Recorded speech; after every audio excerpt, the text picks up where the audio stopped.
पंच प्रयाग। पंच मतलब पांच, प्रयाग मतलब संगम, कॉन्फ्लुएंस। तो पंच प्रयाग है 5 नदियों का संगम, जो कि उत्तराखंड के गढ़वाल क्षेत्र में अलग अलग जगहों पे हैं। ये 5 प्रयाग हैं: विष्णु प्रयाग, नंद प्रयाग, कर्ण प्रयाग, रुद्र प्रयाग और देव प्रयाग।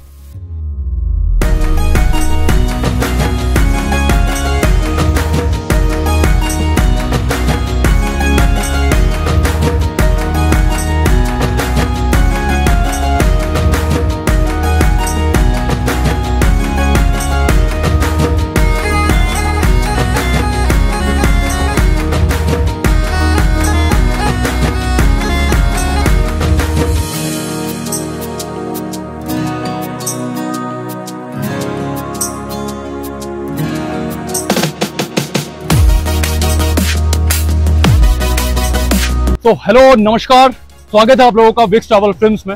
आज इस वीडियो में आपको घुमाऊंगा पंच प्रयाग और बताऊंगा पांचों प्रयाग के बारे में बहुत सारी बातें। साथ ही बताऊंगा उत्तराखंड की कुछ प्रमुख नदियों के बारे में। तो सब्सक्राइब कीजिए चैनल को विक्स ट्रैवल फिल्म्स। तो अभी मैं हूं विष्णु प्रयाग में। यह है पंच प्रयाग में सबसे पहला प्रयाग। अगर आप ऋषिकेश से आ रहे हैं तो देव प्रयाग पहला प्रयाग बनता है, लेकिन मान्यताओं के अनुसार पंच प्रयाग में पहला प्रयाग विष्णु प्रयाग है। इसी के बाद आपके दूसरे प्रयाग पड़ते हैं। तो विष्णु प्रयाग में होता है 2 नदियों का संगम, अलकनंदा और धौलीगंगा। तो विष्णु प्रयाग के बारे में आपको और ज्यादा बताऊं उससे पहले मैं आपको ये 2 नदियों के बारे में बताता हूँ। ये 2 नदियां अलकनंदा और धौलीगंगा कहाँ से आती हैं। तो ये जो पीछे आपको नदी दिख रही है ये है अलकनंदा। अलकनंदा उत्तराखंड में सतोपंत और भागीरथ ग्लेशियर के संगम से उत्पन्न होती है। ये नदी तिब्बत से 21 किलोमीटर दूर माना बद्रीनाथ धाम होते हुए यहाँ पंच प्रयाग में पहले प्रयाग विष्णु प्रयाग में आकर धौलीगंगा के साथ संगम करती है। मेरे उस साइड है धौलीगंगा। अब मैं आपको उस तरफ ले चलता हूँ। अब जो आपको नदी मेरे पीछे दिख रही है यह है धौलीगंगा। अब धौलीगंगा के बारे में आपको थोड़ा बताता हूँ। अगर आप जोशीमठ से तपोवन होते हुए मलारी होते हुए नीति गांव जाते हैं तो उस रास्ते में आपको 2 नदियां दिखती है, एक धौलीगंगा और दूसरी ऋषिगंगा। धौलीगंगा आती है आपकी नीति पास से, ऋषिगंगा आती है आपकी नंदा देवी ग्लेशियर से। ऋषिगंगा और धौलीगंगा दोनों का संगम होता है तपोवन में और वहां से ये एक नदी बहती है धौलीगंगा। तो जो ये आ रही है तपोवन से ये है धौलीगंगा और ये पंच प्रयाग में पहले प्रयाग विष्णु प्रयाग में अलकनंदा के साथ संगम करती है। ये है विष्णु प्रयाग। तो ये रहा संगम 2 नदियों का। ये रही आपकी धौलीगंगा और ये रही अलकनंदा। तो ये था अलकनंदा और धौलीगंगा के बारे में। अब बात करते हैं विष्णु प्रयाग के इतिहास के बारे में। विष्णु प्रयाग पंच प्रयाग में पहला प्रयाग है। समुद्र तल से 1360 मीटर की ऊंचाई पर स्थित ये प्रयाग जोशीमठ बद्रीनाथ रोड पे है। विष्णु प्रयाग के इतिहास के बारे में कहा जाता है कि ऋषि नारद मुनि ने भगवान विष्णु को प्रसन्न करने और उनसे क्षमा मांगने के लिए अलकनंदा और धौलीगंगा के संगम पर तपस्या की थी। ऋषि नारद की तपस्या से खुश होकर भगवान विष्णु ने उन्हें यहाँ दर्शन दिए और आशीर्वाद देकर क्षमा किया। यहीं पर भगवान विष्णु का मंदिर भी है, जिसका निर्माण इंदौर की महारानी अहिल्याबाई ने करवाया था। इसी मंदिर के नाम पर इस संगम का नाम विष्णु प्रयाग रखा गया है। बद्रीनाथ धाम यात्रा से पहले भक्त यहाँ आकर इस पवित्र संगम में डुबकी लगाते हैं। विष्णु प्रयाग के आसपास घूमने वाली कई जगह हैं, जिनमें वैली ऑफ फ्लावर, फूलों की घाटी, उर्गम वैली, कल्पेश्वर धाम, औली है। विष्णु प्रयाग पहुंचने के लिए सबसे नजदीकी रेलवे स्टेशन ऋषिकेश है, जहां आप टैक्सी बस के माध्यम से जोशीमठ पहुंच सकते हैं। जोशीमठ से कुछ 8 से 10 किलोमीटर में ही विष्णु प्रयाग पड़ता है। वैसे तो विष्णु प्रयाग में होटल नहीं है, लेकिन आप जोशीमठ में होटल ले सकते हैं या फिर बद्रीनाथ जाते हुए गोविंद घाट में भी होटल ले सकते हैं। अब चलते हैं आगे अपने अगले प्रयाग में, नंद प्रयाग।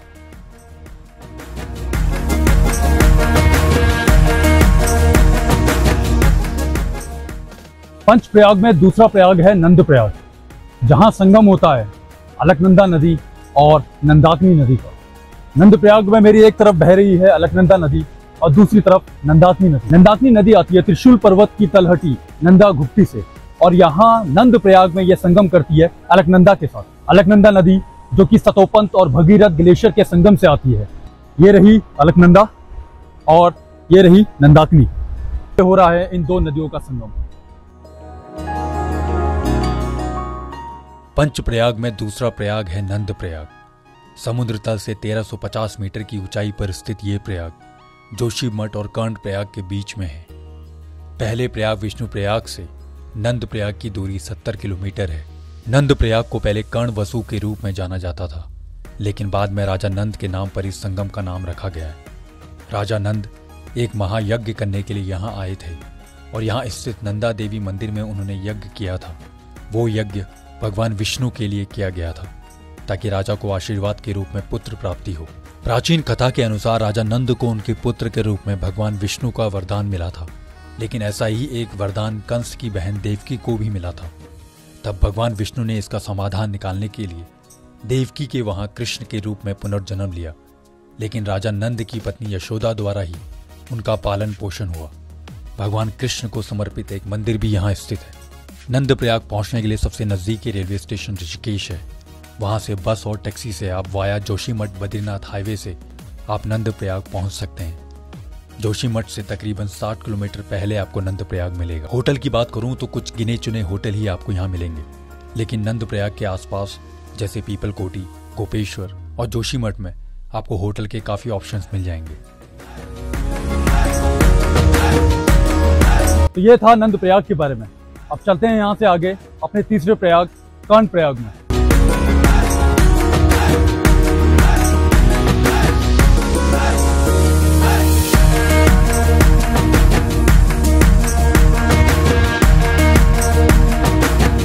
तो अभी मैं आया हूँ पंचप्रयाग के तीसरे प्रयाग में, कर्णप्रयाग।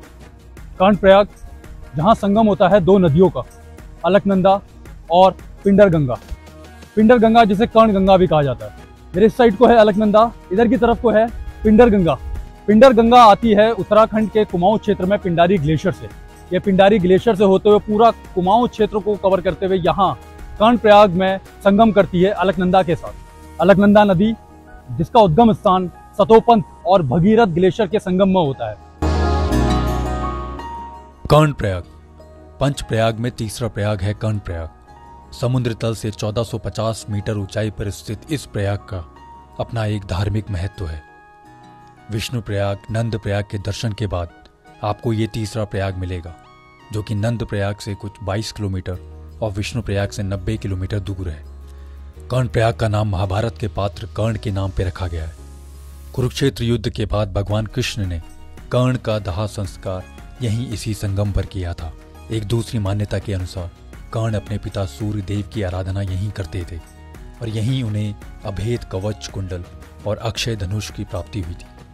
ये भी कहा जाता है कि भगवान शिव और देवी गंगा ने कर्ण को यहीं साक्षात दर्शन दिए थे। विष्णु प्रयाग और नंद प्रयाग के मुकाबले कर्णप्रयाग उत्तराखंड का एक बड़ा शहर है।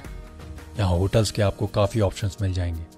खाने पीने के लिए भी यहाँ छोटे बड़े काफ़ी रेस्टोरेंट हैं।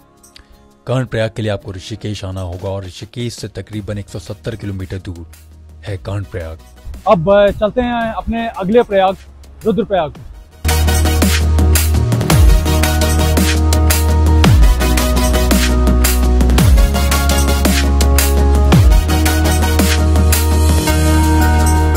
रुद्रप्रयाग जहां होता है दो नदियों का संगम, अलकनंदा और मंदाकिनी। मेरे इस तरफ को है अलकनंदा और इस तरफ को है मंदाकिनी। मंदाकिनी नदी आती है केदारनाथ धाम के पीछे चाराबाड़ी ग्लेशियर से और मंदाकिनी आगे जाके सोनप्रयाग में मिलती है वासुकी गंगा से और फिर वहां से ये मंदाकिनी यहाँ रुद्रप्रयाग में संगम करती है अलकनंदा के साथ। अलकनंदा जो उत्तराखंड में सतोपंथ और भगीरथ ग्लेशियर के संगम से निकलती है।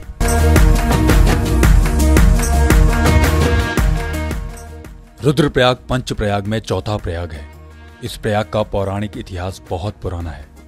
ऋषि नारद मुनि ने इसी संगम के तट पर एक टांग पर खड़े होकर कड़ी तपस्या की थी, जिससे प्रसन्न होकर भगवान शिव ने ऋषि नारद मुनि को रुद्र के रूप में दर्शन दिए थे और उनकी तपस्या से खुश होकर उन्हें वीणा भी भेंट की थी। भगवान शिव के रौद्र रूप में यहाँ अवतार लेने की वजह से ही इस संगम को रुद्रप्रयाग कहा जाता है, जहाँ अलकनंदा और मंदाकिनी नदी का संगम होता है। चारधाम यात्रा में रुद्रप्रयाग एक विशेष महत्व रखता है। यहीं से हिंदू धर्म के प्रसिद्ध मंदिरों केदारनाथ और बद्रीनाथ का रास्ता अलग अलग होता है। रुद्रप्रयाग को महादेव की भूमि भी कहा जाता है, क्योंकि महादेव के बहुत सारे मंदिर रुद्रप्रयाग और उसके आसपास हैं, जिसमें केदारनाथ, मदमहेश्वर, तुंगनाथ, रुद्रनाथ और ओमकारेश्वर प्रमुख हैं। रुद्रप्रयाग और पंचप्रयागों में काफ़ी बड़ा है। यहाँ होटल के आपको बहुत सारे ऑप्शंस मिल जाएंगे। रुद्रप्रयाग से कुछ 12-15 किलोमीटर दूर तिलवारा और अगस्त मुनि पड़ता है केदारनाथ धाम रास्ते में। वहाँ भी आपको बहुत सारे होटल्स मिल जाएंगे। रुद्रप्रयाग पहुँचने के लिए सबसे नज़दीकी रेलवे स्टेशन ऋषिकेश है। ऋषिकेश से रुद्रप्रयाग की दूरी 140 किलोमीटर है। अब चलते हैं आगे देवप्रयाग और करते हैं कवर पंच प्रयाग में से आखिरी प्रयाग देवप्रयाग को।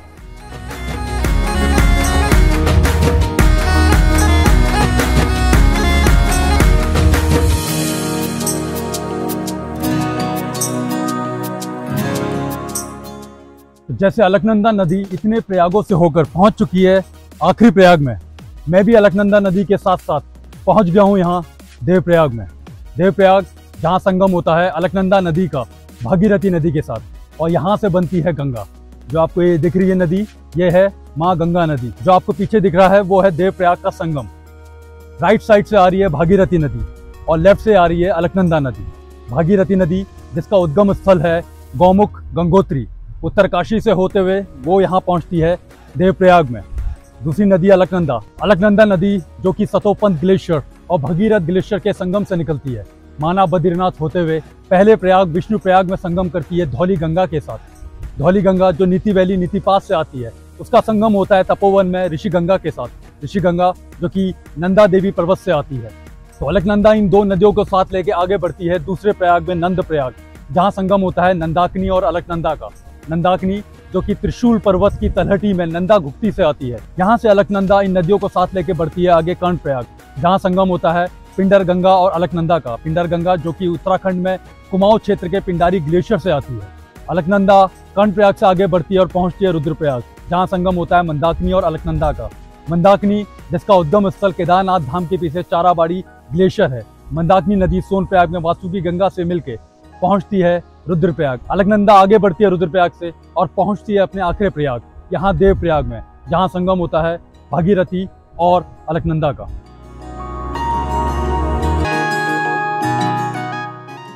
देवप्रयाग पंच प्रयागों में पांचवा और आखिरी प्रयाग है।